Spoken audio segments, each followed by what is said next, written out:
The Wii library is full of underrated and overlooked hidden gems. Here are 11 of the best Wii games you might have missed.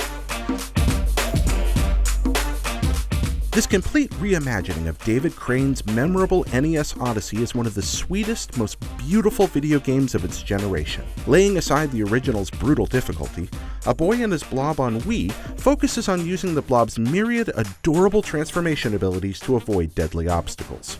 And whenever you feel like he needs encouragement, there's a hug button. A hug button! The sequel to a legendary Japanese action game, Successor is a wonderful rail shooter featuring hoverboards, tense gunfights, projectile deflection, and Treasure's trademark over-the-top arcade action. It's a very worthy successor indeed to its hardcore run-and-gun namesake. Travis Touchdown's first Wii outing was ultimately an unbalanced disappointment, but No More Heroes 2 is a vast improvement, eliminating many of its predecessor's mundane elements in favor of excellent brawling combat and stylized ultra-violence. The battles are accented with a creative series of retro-inspired minigames and a weird, flavorful, and completely over-the-top take on adolescent power fantasies. Part soap opera, part surgery sim, Trauma Team allowed players to take on the roles of several different medical staff members trying to stymie the surge of an impending epidemic. The Wii controls are well suited to the simple sim surgery minigames, and the anime-inspired melodramatic theme offers plenty of zany twists and turns to keep you invested in the story.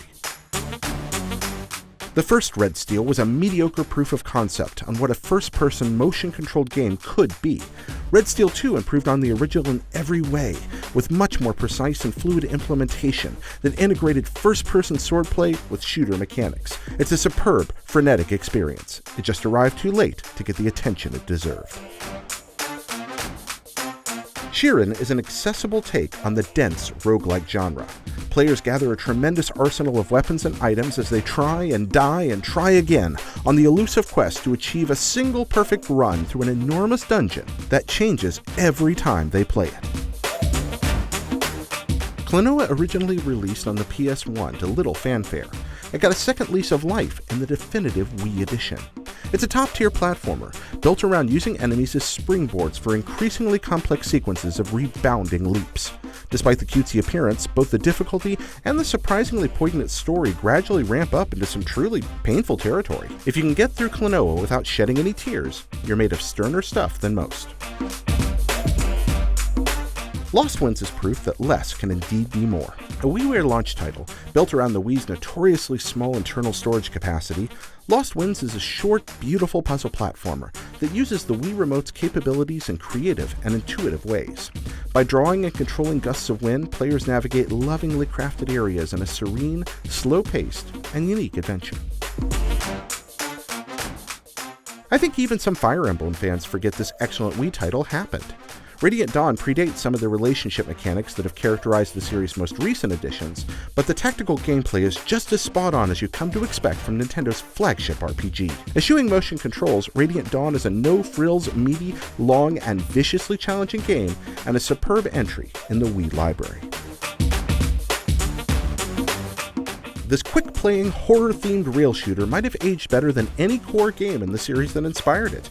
Despite the simple graphics, Extraction's wonderfully atmospheric sound engineering and very thoughtful level design create enough jumps and challenges to keep you playing and shouting in surprise all the way through the short campaign. It's a delightful arcade light gun experience, especially with 2 players. Deadly Creatures is weird and wonderful. You can play as a scorpion or a spider in an exciting exploratory action-adventure. You fight insects and savage desert critters while Dennis Hopper and Billy Bob Thornton talk in the background. Start here? No, I'm just getting my bearings. It's over this way. The visuals are stylish and striking, with a lovely diffused color palette distinct among most of the Wii's library. Play this game.